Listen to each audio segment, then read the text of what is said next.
இருக்கின்ற தாய் தந்தை மனதில் எண்ணிக்கொண்டு இன்று வேல்ஸ் பல்கலைக்கழகம் நடத்துகின்ற முப்பெரும் நிகழ்வு.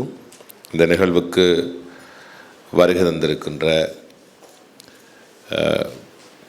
முக்கிய அதிதியாக இருக்கின்ற கௌரவ எங்களுடைய வேல்ஸ் பல்கலைக்கழகத்தினுடைய ஸ்தாபகர், பணிப்பாளர், வேந்தர் மதிப்புக்குரிய ஐஸ்வரி கணேசன் அவர்களே, மற்றும் எங்களுடைய மலேசியா பல்கலைக்கழகத்தினுடைய இயக்குனராக இருக்கின்ற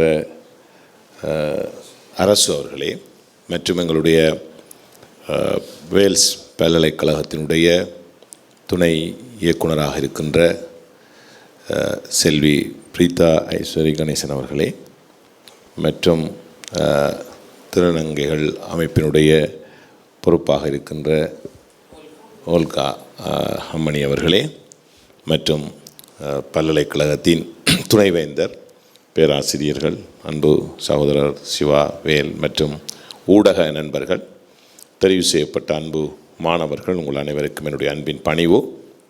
உண்மையிலே நான் மிகவும் சந்தோஷம் அடைகின்றேன். காரணம், முதலாவது நிகழ்வாக இடம்பெற்ற வேல்ஸ் பல்கலைக்கழகத்திற்கும் மலேசிய பல்கலைக்கழகத்துக்கும் இடையிலான மாணவர்களுடைய கல்வியை சர்வதேச தரத்துக்கு கொண்டு செல்லுகின்ற வேல்ஸ் பல்கலைக்கழகத்தினுடைய அந்த சிந்தனை, அவருடைய அந்த சிந்தனை இன்று செயற்பாட்டு வடிவுக்கு வந்திருக்கிறது. அதுக்கு உருவம் வழங்கிய இந்த பல்கலைக்கழகத்தினுடைய வேந்தராகவும் பணிப்பாளராகவும் இருக்கின்ற எங்கள் அன்புக்குரிய ஐஸ்வரி கணேசன் அவர்களுக்கு நான் என்னுடைய ஆத்மார்த்தமான பாராட்டுக்களையும் வாழ்த்துக்களையும் தெரிவிப்பதோடு, அதுக்கு பக்கபலமாக இருக்கின்ற அவருடைய அன்பு மகள் பிரீத்தி கணேசன் அவர்களுக்கும் எனது நன்றி. அவருடைய செயற்பாடுகளை நான் நன்கு அறிவேன். அவர் பக்கத்தில் இருந்து ஒரு விடயம் சொன்னேன். அவருடைய மகளை இன்று தான் நான் சந்திக்கின்றேன். உண்மையிலே அவருடைய செயற்பாடுகள் ஒரு குறிப்பிட்ட நேரத்துக்குள் நான் அவதானித்த விடயம். இரண்டாவது, அவருடைய பேச்சு. இதை வைத்து நான் பார்த்து கொண்ட விடயம் என்னன்னு சொன்னால், ஒருவர் தன்னுடைய வாழ்நாளிலே அல்லது தன்னுடைய வாழ்க்கையிலே ஒரு உச்சத்துக்கு வர வேண்டுமானால் அவரிடம் தன்னை போல் மற்றவர்களை நேசிக்கின்ற அல்ல தன்னை போல மற்றவர்களையும் சமமாக பார்க்கின்ற அந்த மனப்பாங்கும் அதோடு பணிவும் இருந்தால் அவர்கள் பெரிய இடத்துக்கு வந்து விடுவார்கள். ஆகவே அதை நான் அவருடைய அன்பு மகளிடம் நான் காணக்கூடியதாக இருந்தது. அதை நான் ஐஸ்வரி கணேசனுடன் சொன்னேன், ஒரு பெரிய இடத்துக்கு வருவார் என்று. அடுத்ததாக, உண்மையிலே ஐஸ்வரி கணேசனை பொறுத்தளவிற்கு அவர் கல்வித்துறையிலே பாரிய சேவையை இந்த மண்ணுக்கு வழங்கி கொண்டிருக்கின்றார். இந்தியாவிலே இன்று ஆரம்பிக்கப்பட்ட வேல்ஸ் பல்கலைக்கழகம் 36 மாணவர்களோடு ஆரம்பிக்கப்பட்டு இன்று மூன்று தசாப்த காலத்துக்குள்ளே இன்று 40,000 மாணவர்கள் என்ற இலக்கை அவர்கள் அடைந்திருக்கிறார்கள். ஆகவே அவருடைய அந்த உயரிய சிந்தனை, அந்த உயரிய சிந்தனைக்கு கிடைத்த ஒரு பெரிய சாதனையாக நான் இதை பார்க்கின்றேன். அதோடு உண்மையிலே உங்களுக்கு தெரியும், இன்று நடந்த 2 நிகழ்வுகள் என்னுடைய மனதிலே மிகவும் ஆழமாக பதியத்தக்கதான ஒரு 2 நிகழ்வுகள். ஒன்று, இலங்கையிலிருந்து யுத்த காலத்தில் இடம்பெயர்ந்து வந்ததான எங்களுடைய உறவுகள், எங்கள் மண்ணின் உறவுகளுக்கு இன்று வழங்கப்பட்டிருக்கிறதான இலவச கல்வி புலமை பரிசில் திட்டம். இந்த திட்டம் உண்மையிலே வரவேற்கக்கூடியது. பலருக்கு அது ஒரு முன்மாதிரியான ஒரு திட்டமாக நான் பார்க்கின்றேன். மறக்கப்படும் கல்வி பறிக்கப்படும் உயிருக்கு சமம் என்ற வாசகத்தோடு தான் நாங்களும் அங்கு பணிபுரிகின்றோம். நானும் ஒரு ஆசிரியர், இன்று வரை கற்பித்து கொண்டிருக்கிற ஆசிரியர். சுமார் 18,000 மாணவர்களுக்கு மேல் கற்பித்திருக்கிறேன். இன்று அரசியலிலே ஒரு இராஜாங்க அமைச்சராக இருந்தாலும் இன்றும் கற்பித்து கொண்டிருக்கின்றேன். என்றால் மறக்கப்படும் கல்வி பறிக்கப்படும் உயிருக்கு சமம். ஆகவே இந்த கல்வி என்பது உயிருக்கு சமமான ஒன்று. ஃபண்டமெண்டல் ரைட்ஸ், அடிப்படை உரிமைகளில் ஒன்றாக இருந்தாலும் உயிருக்கே இணையானது இந்த கல்வி. ஆகவே இந்த கல்விதான் எங்களிடமிருந்து பிரிக்க முடியாது. உயிரை இழந்து உடைமையை இழந்து, உறவுகளை இழந்து, சொந்த இடத்தை இழந்து, தாய் நாட்டை இழந்து நாங்கள் இடம்பெயர்ந்து வந்தாலும் இன்று எங்களிடமிருந்து பிரிக்க முடியாத ஒன்று இந்த கல்வி. ஆனால் இந்த கல்வியை வழங்குவதற்கான நல்ல மனம் படைத்த வழங்குனர்கள் எங்களுக்கு வேண்டும். எங்களுடைய மாணவர்கள் திறமையானவர்களாக இருந்தாலும் அந்த திறமைக்குரிய களம் சரியாக அமைத்து கொடுக்கப்பட வேண்டும். அந்த களத்தை பெருமனதோடு வேல்ஸ் பல்கலைக்கழகத்தினுடைய பணிப்பாளர், ஸ்தாபகர், வேந்தர், எங்கள் அன்புக்கும் பாசத்துக்கும் உரிய ஐஸ்வரி கணேசன் அவர்கள் அதை அமைத்து கொடுத்திருக்கிறார் என்றால் நான் நிச்சயமாக எங்களுடைய மக்கள் சார்பாக என்னுடைய வாழ்த்துக்களையும் பாராட்டுக்களையும் தெரிவிப்பது மாத்திரமல்ல, அவர் இன்னும் நீண்ட காலம் நல்ல ஆரோக்கியத்தோடு, உள ஆரோக்கியத்தோடு அவரும் அவருடைய குடும்ப உறவினர்களும் இந்த மாணவர்களுக்கு கல்வியை போகிற ஆசிரிய பெருந்தகைகள், பல்கலைக்கழக நிர்வாகிகள் அனைவரும் சிறப்பாக இருக்க வேண்டும் என்று நான் வாழ்த்துகின்றேன். ஆகவே உலகிலே மிகப்பெரிய ஆயுதம் கல்விதான். இந்த உலகையே மாற்றக்கூடிய மிகப்பெரிய ஆயுதம் கல்விதான் என்று நெல்சன் மண்டேலா கூறுகின்றார். ஆகவே அதை நாங்கள் ஒருபோதும் இழந்துவிட முடியாது. ஆகவே நாங்கள் இலங்கையிலிருந்து பார்க்குற ஒரு விடயம், இது எங்களுடைய தாய் என்றால் அது மகள், தொப்புள் கொடி உறவுகள் தான். ஆகவே நான் அடிக்கடி இந்தியா வருகின்ற பொழுது ஊடக நண்பர்கள் இருக்கிறார்கள், பல வினாக்களை தொடுப்பார்கள் இலங்கை இந்தியா தொடர்பாக. நான் கூறுகிற விடயம் இதுதான்,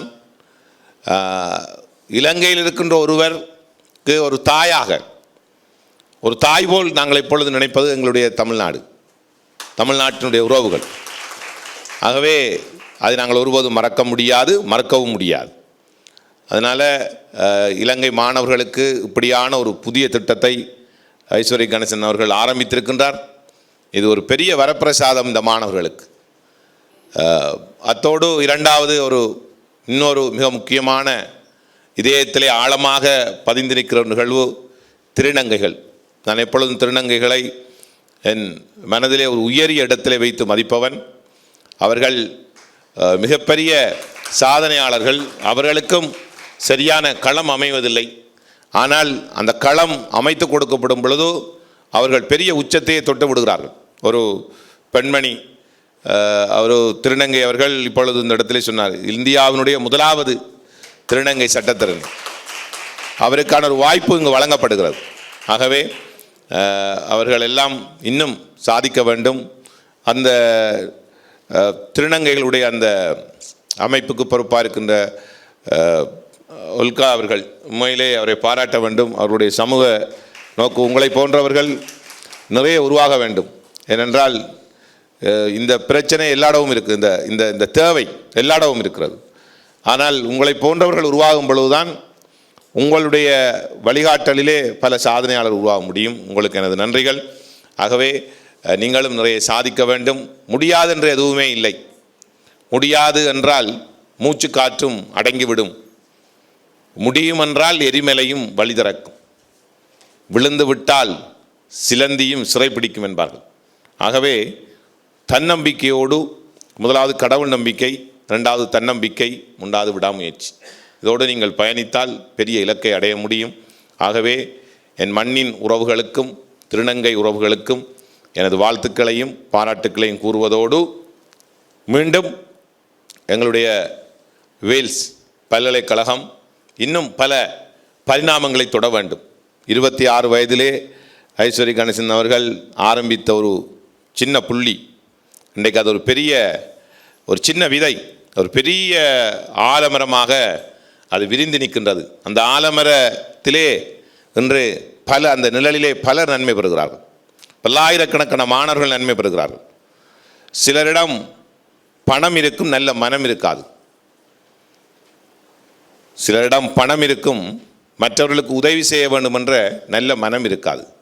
சிலரிடம் மற்றவர்களுக்கு உதவி செய்ய வேண்டும் என்ற மனம் இருக்கும், பணம் இருக்காது. ஆனால் இரண்டும் அமைந்த ஒருவர், அவருடைய நல்ல மனம் இருக்கிறது, பணத்துக்கு அப்பால் நல்ல மனம் இருக்கிறது. அந்த நல்ல மனம்தான் அவரை இந்த உச்சத்துக்கு கொண்டு வந்திருக்கிறது. கல்வியில் மாத்திரமல்ல, கல்வி, விளையாட்டு, சினிமா சகல துறைகளிலுமே அவர் இன்று ஒரு ஒரு முக்கியமான ஒருவராக இருக்கின்றார். எம்ஜிஆர் இலங்கை மண்ணிலே பிறந்தவர், இந்த நாட்டிலே சீஃப் மினிஸ்டர் சிஎம் இருந்தவர். இன்றும் தமிழ்நாட்டு மக்களால், ஏன் உலகில் உள்ள தமிழ் பேசுகின்ற மக்களால் மிகவும் மனதிலே வைத்து பூஜிக்கப்படுகின்ற ஒருவர். மறைந்த நடிகர் எம்ஜிஆர் இலங்கை தேசத்தைச் சேர்ந்தவர், அதுவும் கண்டி கட்டுக்கஸ்தோட்டை. நான் நினைக்கின்றேன், அண்ணனோடு பேசும்போது சொன்னார், 20 வருடத்துக்கு முன்பு நான் மறைந்த தலைவர் எம்ஜிஆருடைய அந்த கண்டி தேசத்துக்கு வந்து, கண்டி பிரதேசத்துக்கு வந்து அவருடைய இடம் பார்த்து விட்டு வந்தேன் என்று. ஆகவே அவரும் எப்போதும் எங்களோடு பேசும் பொழுதெல்லாம் இலங்கை மக்களுக்கு ஏதாவது செய்ய வேண்டும், இலங்கை தமிழ் மக்களுக்கு தன்னால் முடிந்த ஏதோ நல்லதை செய்வன்னு சொல்வார். ஆனால் நான் நினைக்கவில்லை அந்த சேவை கல்வி சார்ந்து இந்தளவு பெரிய சேவையாக அமையும் என்று நினைக்கவில்லை. அது ஒரு பெரிய விடயம், நினைத்து பார்க்க முடியாது. ஆகவே அவருக்கு மீண்டும் வேல்ஸ் பல்கலைக்கழகத்தினுடைய வேந்தர் அவர்கள், ஐஸ்வர்ய கணேசன் அவர்களுக்கு மீண்டும் மீண்டும் என்னுடைய வாழ்த்துக்களையும் பாராட்டுக்களையும் பல்கலைக்கழக நிர்வாகத்துக்கும் தெரிவிப்பதோடு, எனக்கும் ஐஸ்வர்ய கணேசன் அவர்களுக்கும் நீண்ட காலமாக நல்ல உறவு இருக்கிறது. இந்த உறவுக்கு உறவு பாலம் அமைத்து கொடுத்திருக்கின்ற அன்பு சகோதரர் சிவாபிரதர், சட்டத்தரணி சிவாபிரதர் இருக்கின்றார், அன்பு சகோதரர் வேல் அவர்கள் இருக்கிறார்கள், என்னுடைய கூட பிறக்காத சகோதரர்கள். ஆகவே அவர்கள் இந்த உறவு பாலத்தை அமைத்து கொடுத்திருக்கிறார்கள். அவர்களுக்கு நன்றி கூறி, ஊடக நண்பர்களுக்கும் எனது நன்றிகளை கூறி உங்களது விடைபெறுகிறேன். வாழ்க தமிழ். நன்றி, வணக்கம்.